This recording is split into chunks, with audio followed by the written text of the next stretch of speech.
dan Allah tidak butuh kepada kita.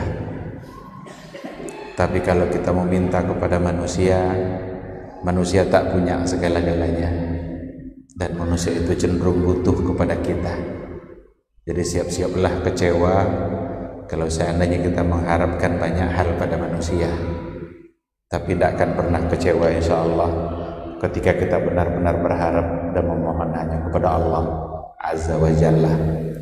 Inilah makna dari ayat yang sering kita ulang-ulang, iyyaka na'bud wa iyyaka nasta'in. Mudah-mudahan kita semua adalah hamba Allah yang taat, hamba Allah yang senantiasa bersyukur, dan limpahan nikmat Allah akan selalu bertambah bagi siapa saja yang bersyukur. Sama-sama kita juga harus berselawat dan salam untuk Rasulullah sallallahu alaihi wasallam. Allahumma salli ala Muhammad wa ala ali Muhammad. Mudah-mudahan kita adalah hamba-Nya yang senantiasa berupaya untuk mendalami hukum dan sunnah-sunnahnya, bangga untuk selalu berada di atas sunnah Rasulullah sallallahu alaihi wasallam. Maka salah satu dari cara memahami sunnah itu adalah dengan keberadaan kita senantiasa ada pada majelis-majelis ilmu. Maka belajar itu sesungguhnya adalah ibadah. Kita duduk-duduk di majelis ilmu ini sepertinya duduk-duduk biasa, tapi ketahuilah kita sedang beribadah, bertakarrub kepada Allah Subhanahu wa ta'ala. Bahkan orang-orang yang berada di majelis ilmu adalah orang-orang yang senantiasa mendapatkan doa-doa baik dari para malaikat Allah, dari berbagai macam bentuk makhluk, dan menjadi orang yang dibanggakan oleh Allah Azza wa Jalla di hadapan makhluknya di atas langit sana. Kita berharap mudah-mudahan kita semua adalah orang-orang yang pantas untuk mendapatkan syafaat Rasul, syafaat dari Nabi kita di yaumal mahsyar, yauma la yanfa'u malun wala banun illa man atallaha biqalbin salim. Ikhwati fillah, ma'asyiral hadirin wal hadirat rahimani Allah wa iyyakum. Kembali kita lanjutkan kajian bulanan kita setelah kita berhenti sejenak dalam bulan Ramadan. Tapi alhamdulillah sekarang kita bisa kembali memulai dengan mengangkat tema besar, yaitu terkait dengan maqasid asy-syari'atil islamiyah, tujuan-tujuan, hikmah-hikmah, rahasia-rahasia yang ada di balik syariat Islam, di balik hukum-hukum yang diturunkan oleh Allah Subhanahu wa ta'ala. Tidak ada satupun hukum Allah, tidak ada satupun ketentuan halal dan haram, kecuali di baliknya pasti ada maqasid, pasti ada tujuan. Mustahil Allah menetapkan sebuah hukum dan di balik hukum itu tidak ada manfaat yang akan kita dapatkan. Kalau ada perintah, berarti ada maslahat yang Allah ingin berikan kepada kita. Kalau ada larangan, berarti di situ pasti ada keburukan yang Allah ingin kita terhindar dari keburukan itu. Maka tugas kita hanyalah taat, mentaati aturan Allah kalau ingin mendapatkan kemaslahatan dalam kehidupan. Kalau kata Allah lakukan, lakukan, pasti ada baik. Kalau kata Allah jangan lakukan, tinggalkan itu, karena pasti ada buruknya. Nah, kita sudah sampai pada bab at-taharah. Sebelum Ramadan dulu kita sudah angkat maqasidut taharah.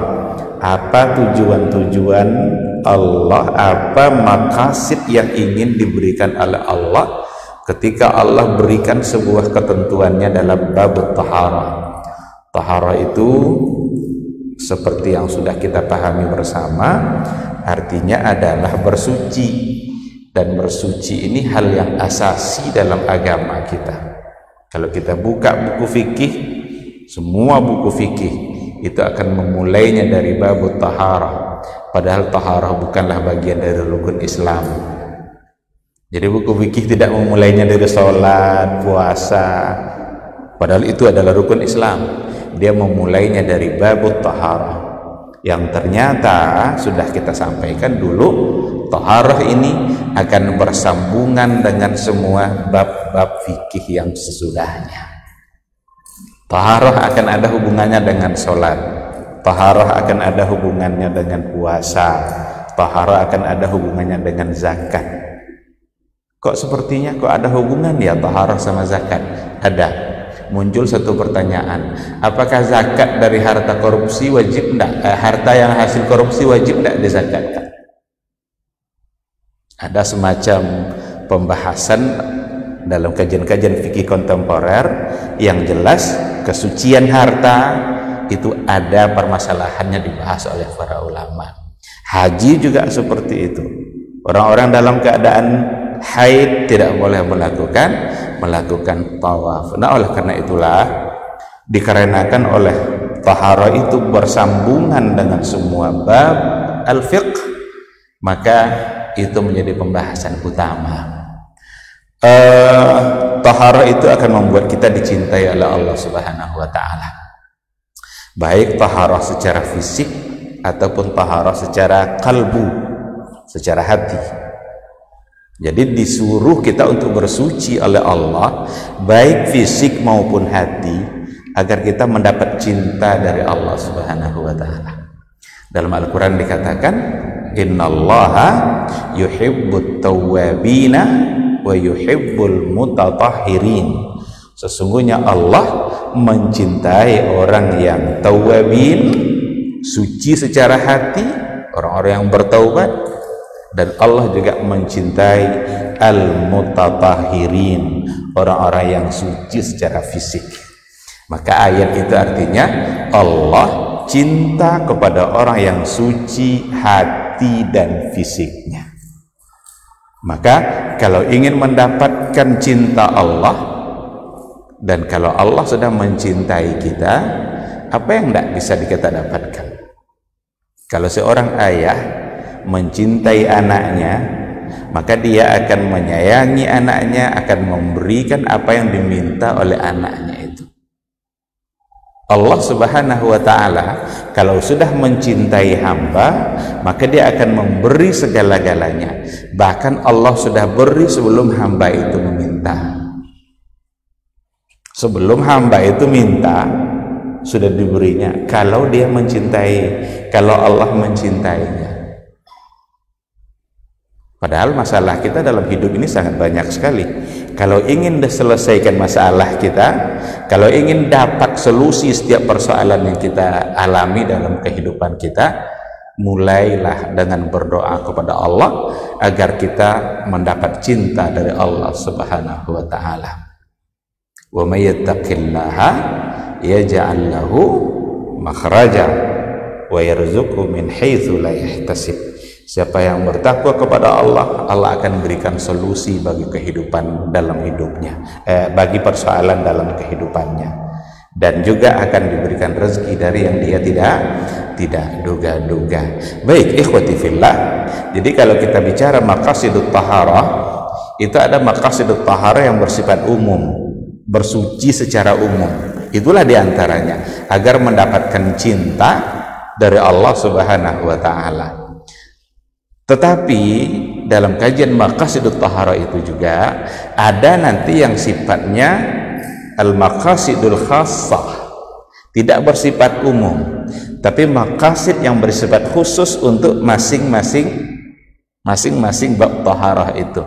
Kita kalau bicara taharah itu ada wudu, ada tayammum, ada mandi.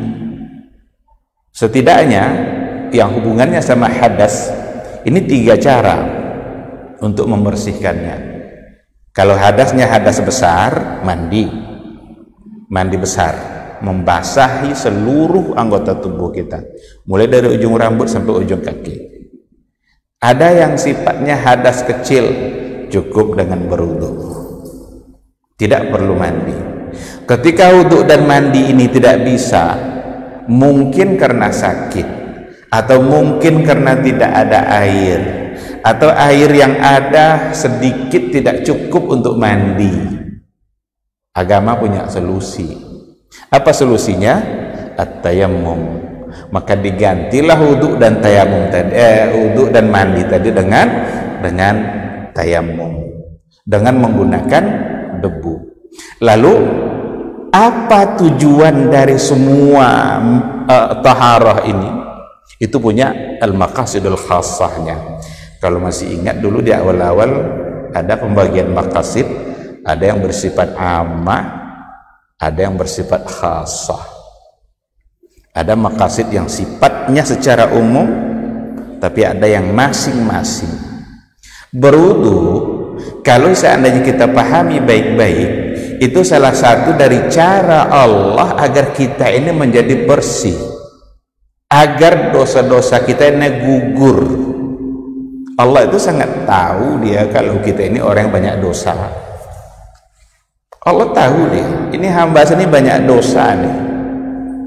Tapi Allah berikan cara agar dosa kita itu berguguran. Salah satu dari caranya adalah berwudu.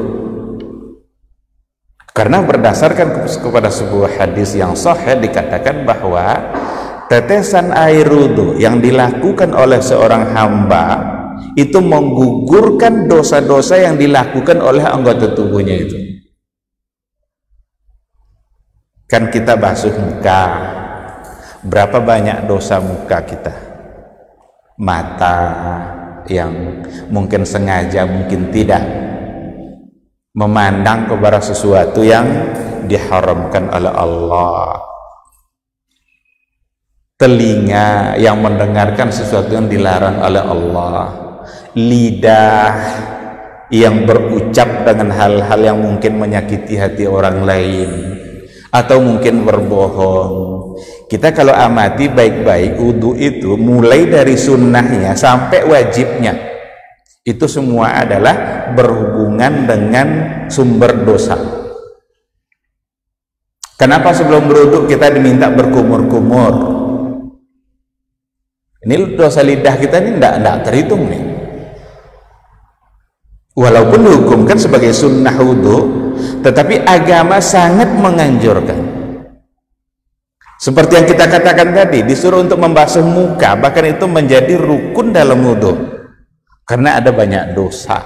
Tangan kita ada banyak dosanya, kaki kita ada banyak dosanya. Sudah berapa kali kaki kita melangkah ke tempat maksiat? Sudah berapa kali kaki kita ini melakukan hal-hal yang tidak diridhai oleh Allah? Berangkat ke satu tempat di mana di situ ada dosa. Berapa kali? Tidak terhitung.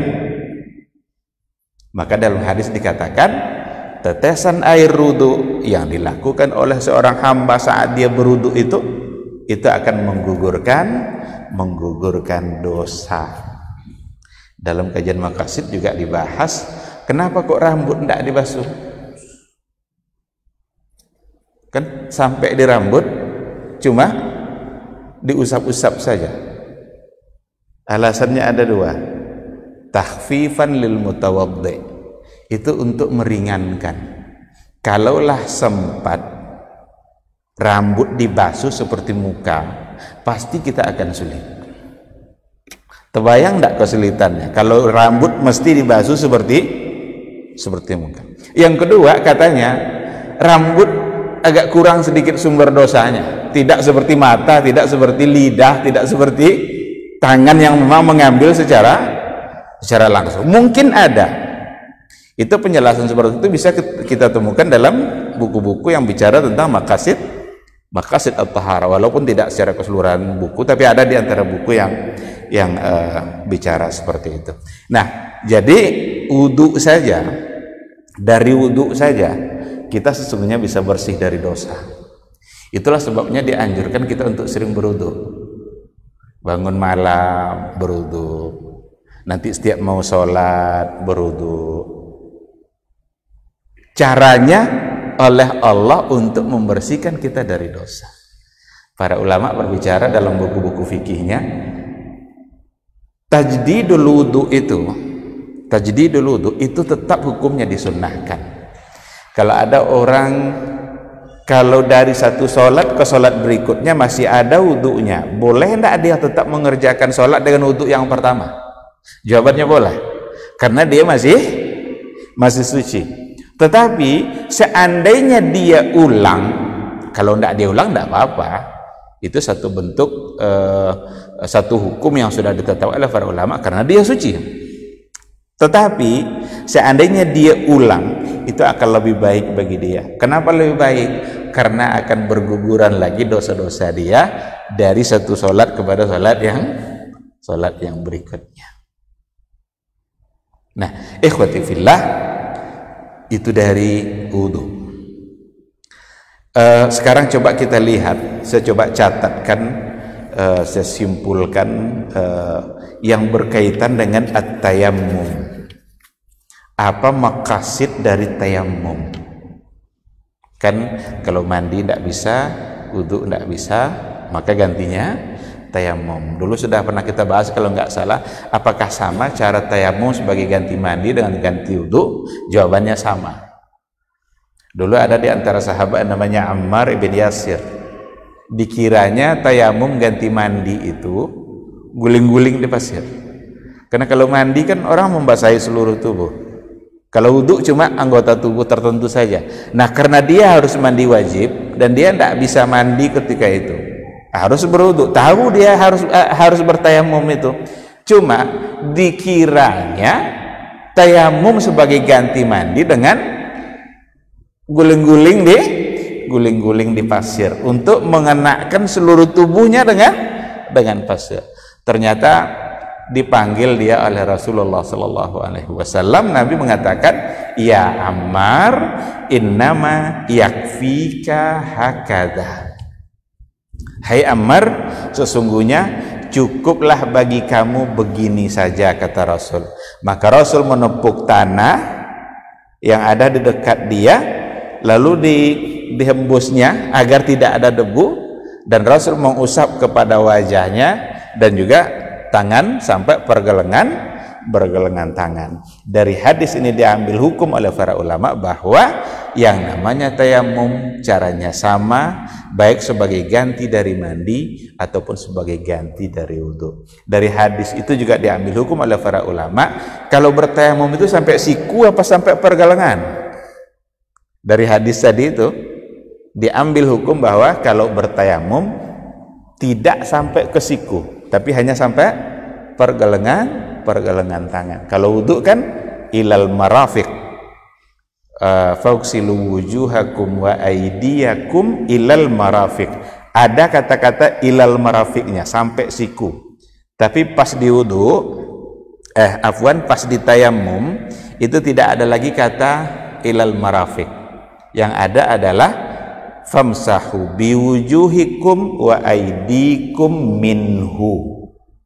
Usaplah wajah dan usaplah tangan, tapi tidak ada lagi ilal marafiq. Dari mana para ulama mengambil hukum? Itu dari penafsiran ayat-ayat kata tangan yang ada dalam Al-Quran secara umum. Karena kalau kata aidi atau yadun dalam Al-Quran disebut secara mutlak, tidak disebutkan ilal marafiqnya, maka maknanya adalah sampai ke pergelengan tangan. Kalau tidak disebutkan ilal marafiqnya. Apa contoh ayat yang lain? Contohnya adalah as-sariqu was-sariqatu faqta'u aydiyahuma. Pencuri baik laki-laki maupun perempuan, potonglah tangannya. Tak disebutkan di situ ilal marafiq sampai sikunya, yang ada hanya tangan. Lalu mana batas? Dijabarkan, ditafsirkan oleh sunnah fi'liyah, ditafsirkan oleh sunnah yang lain, karena aplikasi ayat itu hanya sampai pergelengan tangan. Nah, oleh karena itu yang lebih kuat dalam persoalan ini adalah dalam hal bertayamum itu juga hanya sampai ar-rusghu, sampai pergelengan tangan. Baik, sekarang pertanyaannya, kenapa kita harus bertayamum kalau tak ada air atau tak bisa kena air? Kenapa harus dengan tayamum dan kenapa harus dengan tanah atau debu? Padahal tayamum itu diistilahkan oleh ulama fikih dalam kitab-kitab fikih at-taharatul hukmiyah, suci secara hukum. Hukumnya kita suci, tapi hakikatnya tidak. Oleh karena itu kalau seandainya dia harus mandi, tapi tidak bisa kena air, tayamumlah dia. Nanti kalau sudah bisa kena air, kalau sudah sembuh, apakah cukup mandinya dengan tayamum tadi saja atau harus mandi lagi? Harus mandi lagi. Karena yang tadi itu taharah hukmiyah, suci secara hukum, sekedar hanya menghukumkan dia suci agar dia bisa sholat. Maka sholatnya yang tadi itu sah walaupun dia belum mandi. Apa yang mensahkannya? At-taharatul hukmiyah, karena suci dia secara hukum. Namun keharusan mandi itu tidak hilang dari dia kalau seandainya nanti sudah ada air atau kalau dia sudah sembuh. Mari kita lihat beberapa poin yang menjadi maqasid at-tayammum. Yang pertama sekali, li'alla yanqati at-taqarrubu ila Allah fi halim minal ahwal, supaya tidak terputus taqarrub kita kepada Allah hanya karena sekedar tidak ada air. Jadi umpamanya kita mau sholat, tidak ada air, atau kita sakit, tidak bisa kena air, apakah solusinya kita tidak sholat karena tidak ada air? Tidak. Sholat tetap dilaksanakan karena hukumnya wajib. Nah, bagaimana supaya dia dalam mengerjakan sholat tadi tetap merasa nyaman, tetap dia dianggap suci? Caranya adalah dengan tayamum. Jadi tidak terputus takarrubnya kepada Allah, tidak ditinggalkannya sholat. Jadi ada kadang orang ngambil jalan pintas. Umpama dia di perjalanan, di pakaiannya ada najis, datang waktu sholat, dia tahu kalau seandainya sholat tidak boleh pakai pakaian yang najis. Dia di perjalanan, pakaiannya kena najis, apakah solusinya dia tidak perlu sholat? Kadang-kadang kalau kita tanya, kamu kenapa tidak sholat? Ndeh, pakaian saya. Pernah tidak dengar orang beralasan seperti itu? Kayaknya pakaian saya ini kurang. Solusinya bukan meninggalkan sholat. Dalam agama itu ada istilah keringanan-keringanan, rukhsah-rukhsah yang diberikan oleh Allah, dan itu bukti dari sayangnya Allah kepada hambanya. Jadi jangan jalan pintas karena ini ada najis lalu sholatnya yang ditinggalkan. Tidak, sholatlah sebagaimana yang kalian bisa. Ittaqullaha mastata'tum. Kalau ada air, bersihkan pakai air, walaupun basah-basah, sholatlah pakai itu.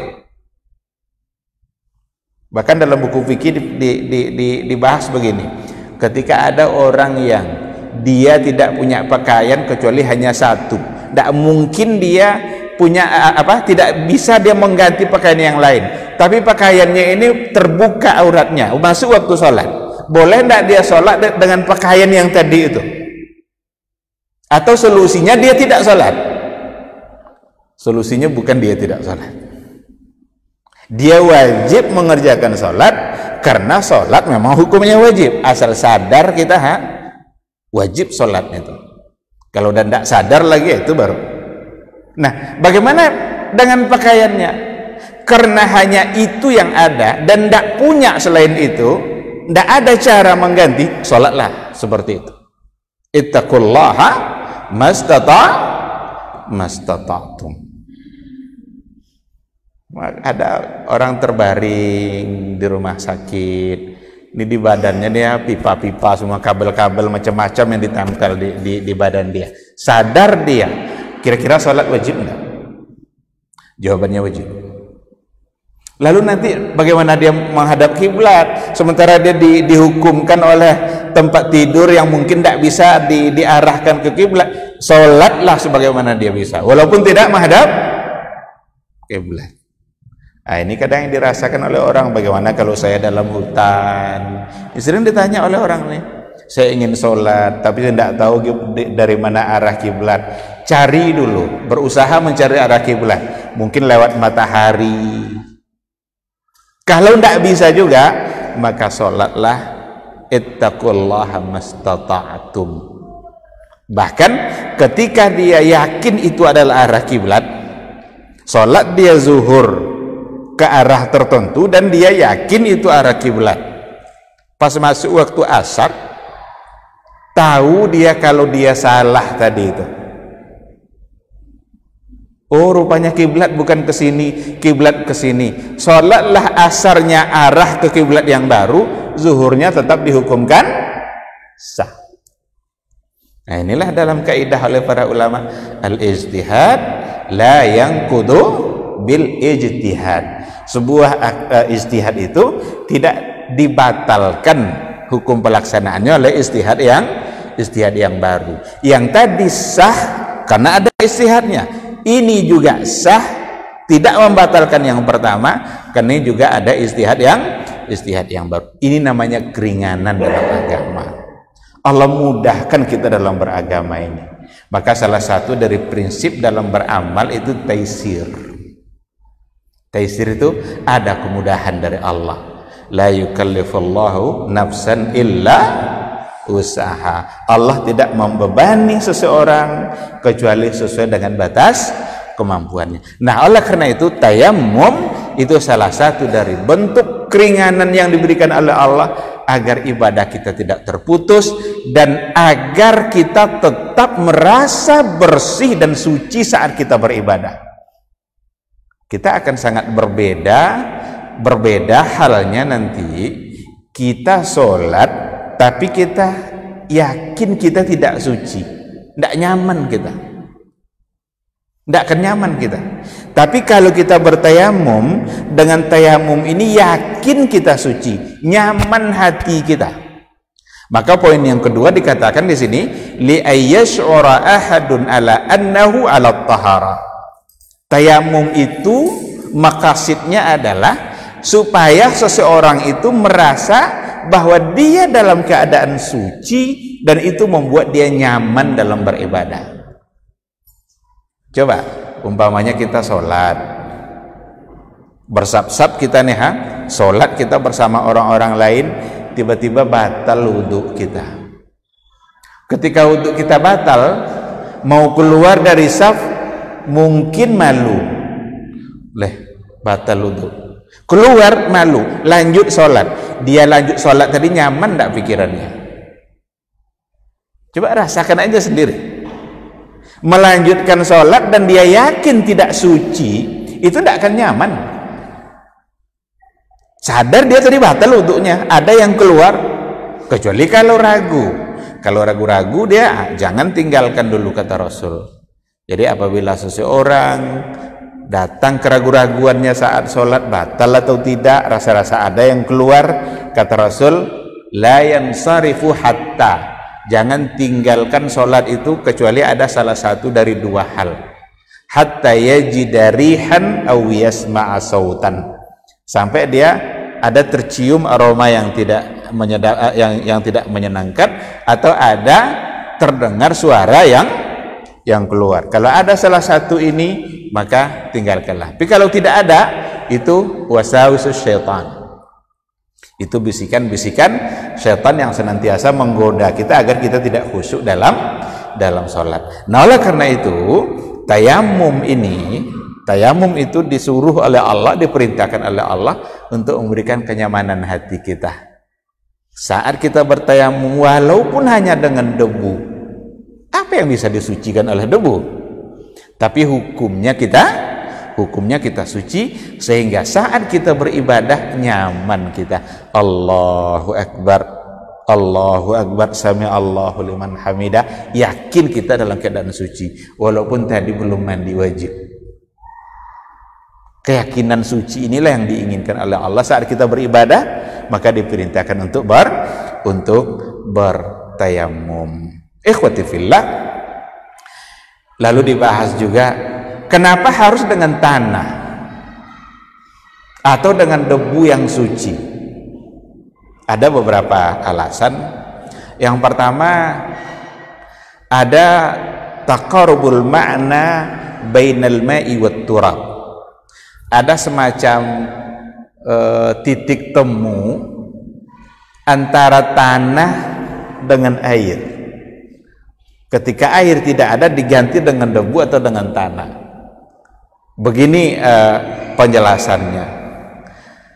Tanah itu aslul insan, asal ciptaan manusia ini adalah dari tanah. Siapa itu? Adam alaihi salam. Sedangkan alma, air, sababu hayatil insan. Jadi tanah itu asal kejadian manusia. Sedangkan air itu sebab yang membuat manusia menjadi hidup. Jadi ada dalam Al-Quran bunyinya, wa ja'alna minal ma'i kulla syai'in hayy. Kami jadikan segala sesuatu itu dari air menjadi hidup. Jadi air ini sumber kehidupan. Yang membuat manusia menjadi segar itu air. Maka ada orang pulang kerja badan kotor, mungkin agak capek, bawa mandi, siram badan semuanya, akan menjadi segar. Karena Allah yang bilang, wa ja'alna minal ma'i kulla syai'in hayy. Kami jadikan segala-galanya dari air menjadi hidup, berkembang, segar dia. Nah, sedangkan tanah itu asal ciptaan manusia. Ketika air tidak ada, ketika air sudah tidak ada, atau dia tidak bisa menggunakan air, dia diminta untuk kembali menggunakan sesuatu yang menjadi asal kejadian dia. Sehingga berpindahlah dari air kepada turaban tahiran, tanah yang suci. Ini salah satu dari alasan kenapa dipindahkan dari air kepada tanah. Kenapa bukan umpamanya asap atau apa gitu umpamanya kan? Tapi pindah kepada tanah. Yang kedua, li'anna turaba yujadu fi kulli makan. Karena tanah atau debu itu ada fi kulli makan, di semua tempat. Dimanapun kita berada, kita akan bisa menemukan debu atau bisa menemukan tanah. Sehingga air yang tidak ada tadi, karena sulit untuk ditemukan, Allah gantilah dia dengan yang mudah untuk ditemukan. Jadi tidak ada alasan lagi, oh saya tidak jadilah tayamum, kenapa? Tidak ada tanah, tidak bisa tuh. Tidak ada terima alasan, yang tidak ada tanah, tidak ada debu itu tidak masuk akal. Karena Allah sudah ganti air menjadi tanah, air yang tadi sulit diganti oleh Allah dengan yang lebih mudah untuk mendapatkannya. Artinya apa? Ibadah tadi tetap bisa terlaksana. Kemudian yang berikutnya juga kata para ulama, annat turaba fihi ma'nat tadzallul. Jadi tanah itu mengandung sebuah makna yang mengingatkan kita kepada, atau yang membuat kita menjadi tunduk kepada Allah. Kan sering bahasa-bahasa dalam keseharian kita, udah tua nih, ndak ingat sama tanah. Apa artinya itu? Ndak ingat bahwa kita akan masuk tanah. Jadi pada tanah itu ada sesuatu yang memang makna at-tadzallul, bentuk ketundukan kita kepada Allah, kesadaran diri itu ada pada kata at-turab. Oleh karena itu katanya, wa ta'firut turabi 'alal wajhi min ahabbil asya'i ilallah. Menempelkan tanah kepada wajah itu yang membuat kita bisa menjadi tunduk dan sadar kepada diri kita, siapa kita, ingat kita kepada asal kita, min ahabbil asya'i ilallahi azza wa jalla. Itu adalah merupakan sesuatu yang paling dicintai oleh Allah Subhanahu wa taala. Nah, maka dengan cara seperti itu mudah-mudahan bisa menyadarkan kita dan menambah ketakwaan kita kepada Allah Subhanahu wa taala. Ikhwati fillah, ada lagi di antara maqasidut tayammum itu saddu babit ta'ammuq wal ghulu fid din. Menutup celah untuk ghulu dalam beragama, berlebihan dalam beragama. Li'anna minan nasi man la yaqbalur rukhsah. Karena ada di antara orang ini, ada di antara sebahagian yang kadang-kadang dia tidak mau menerima keringanan yang diberikan oleh Allah itu. Udah jelas sakitnya, dipaksa juga berwudu oleh dia. Sakit dia, tidak bisa kena air. Kata dokter, jangan kena air dulu, nanti penyakit kamu akan semakin parah. Tapi dia merasa, nih kayaknya kurang afdal nih kalau tidak pakai air. Tetap juga dia pakai air, itu namanya gulu.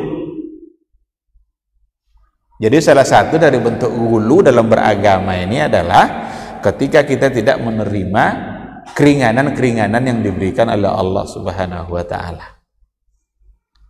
Saat kita musafir, ada satu keringanan. Apa keringanannya? Dibolehkan kita mengqashar salat, meringkas yang 4 menjadi 2. Sekarang mana yang lebih afdal? Kalau kita musafir, salat zuhur kita buat 4 juga. 4 itu kan semakin banyak, nanti jumlah rakaatnya semakin banyak, Fatihah yang kita baca.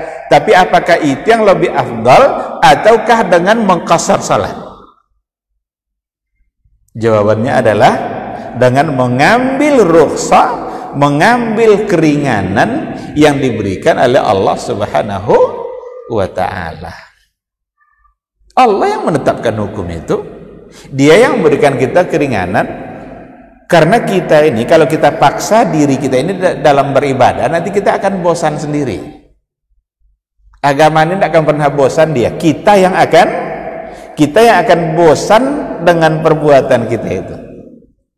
Nah, maka Rasul juga melarang kita untuk melakukan banyak hal, tapi dengan cara memaksa diri.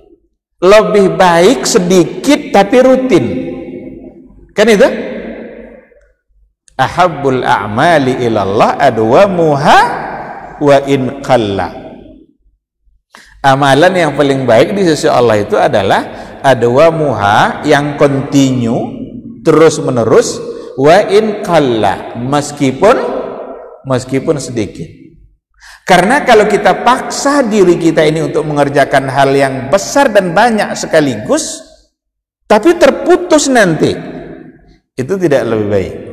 Umpama kita baca Quran, kita paksa kita baca Quran itu sekali duduk langsung selesai 2 juz, tapi tidak ketemu lagi dengan Al-Quran kecuali 2 minggu berikutnya. Mana yang lebih baik? Sekarang 1 halaman, tapi setiap hari, tidak pernah ada hari kecuali dia baca Quran. Mana yang lebih baik itu? Yang sedikit tapi terus, daripada banyak tapi terputus. Berdasarkan hadis tadi, adwamuha wa in qalla, yang terus continue meskipun sedikit. Kalau dia bisa 2 juz tiap pagi, tidak apa-apa, bagus. Tapi kalau ketemunya bulan depan lagi dengan Al-Quran, dia telah hijrah dari Al-Quran. Kalau sahabat dulu setiap bulan itu dia mengkhatamkannya. Kalau kita hari ini betapa sulit untuk menyelesaikan selama satu bulan. Selesai sekali setahun saja, alhamdulillah. Umpamanya Ramadan pun kadang-kadang tidak selesai. Ya maklum, ada kesibukan, alasan kita kan banyak macam-macam. Ada kerja lah. Tapi orang dulu kayaknya juga bekerja. Yang ada pada mereka adalah motivasi yang kuat dalam menjalankan agama. Baik, ikhwati fillah. Jadi saddu babit ta'ammuq wal ghulu, menutup pintu agar orang-orang ini, agar umat Islam itu tidak ghulu dalam beragama. Ada keringanan-keringanan oleh Allah, ambillah keringanan itu. Bahkan kadang-kadang kalau sudah kena oleh was-was, jangankan untuk bertayamum, wudu aja kadang berulang-ulang. Kalau sudah kena was-was, rasa-rasa ndak sah saja wudu itu. Selesai basuh muka, ulang lagi. Selesai basuh muka, ulang lagi. Ada semacam bisikan-bisikan di hati dia, ini kayaknya wudu belum sah nih, wudu belum sah. Itu was-was. Ini bahaya sekali. Termasuk di antaranya dalam sholat. Kadang-kadang tidak selesai-selesai takbiratul ihramnya. Allah astagfirullahaladzim. Allah astagfirullahaladzim. Udah mau selesai imam baca ayat, dia baru memulai takbiratul wasawisus syaitan. Itu adalah bisikan-bisikan syaitan. Kita harus hindarkan itu. Jangan ikutkan perasaan kita yang tadi itu. Kalau kita ikutkan nanti semakin berbahaya dia. Harus yakin, takbir Allahu Akbar, dah selesai. Disinilah kunci kenapa dulu Nabi itu tidak menganjurkan para sahabat untuk selalu melafazkan, karena di situ kadang muncul keraguan itu. Jadi ada di hatinya. Ketika kita berdiri untuk sholat isya, hati kita mengatakan bahwa kita akan isya. Takbir kita Allahu Akbar, selesai. Tapi kalau sudah ditambah-tambah, maka itu akan menjadi pintu wasawisus syaitan. Nah, jadi tayamum di antara maqasidnya adalah menghilangkan atau menutup pintu yang tadi itu, agar hamba Allah ini tidak ghulu, tidak ekstrim, tidak memberatkan diri dalam beragama. Ini kemudahan, ambillah kemudahan itu. Ada beberapa poin lagi seperti raf'ul haraji wat taisir, memberikan kemudahan dan menghilangkan kesulitan bagi para mukallaf, dan juga takrimul insan. Ternyata tayamum itu salah satu cara oleh Allah untuk takrimul insan, untuk memuliakan manusia. Bagaimana kok bisa melalui tayamum manusia menjadi mulia? Karena tidak ada alasan untuk tidak beribadah kepada Allah Subhanahu wa ta'ala. Tidak pun bisa pakai air, tapi bisa pakai tanah. Ada karamatul insan, ada kemuliaan manusia di situ. Bahwa manusia ini memang diciptakan oleh Allah untuk beribadah, maka tak satupun alasan untuk meninggalkan ibadah. Ketika sulit, maka ada kemudahan diberikan oleh Allah Azza wa Jalla. Tinggal kita saja lagi yang harus meningkatkan ketaatan kita. Tapi kalau ada orang yang mencari-cari celah untuk tetap tidak mengerjakan perintah Allah, nah, dia akan mempertanggungjawabkan nanti di hadapan Allah Azza wa Jalla. Ini mungkin yang bisa kita bahas pada maghrib ini. Waktu isya sudah masuk, dan insya Allah nanti kita sambung dengan maqasid ibadah yang lainnya.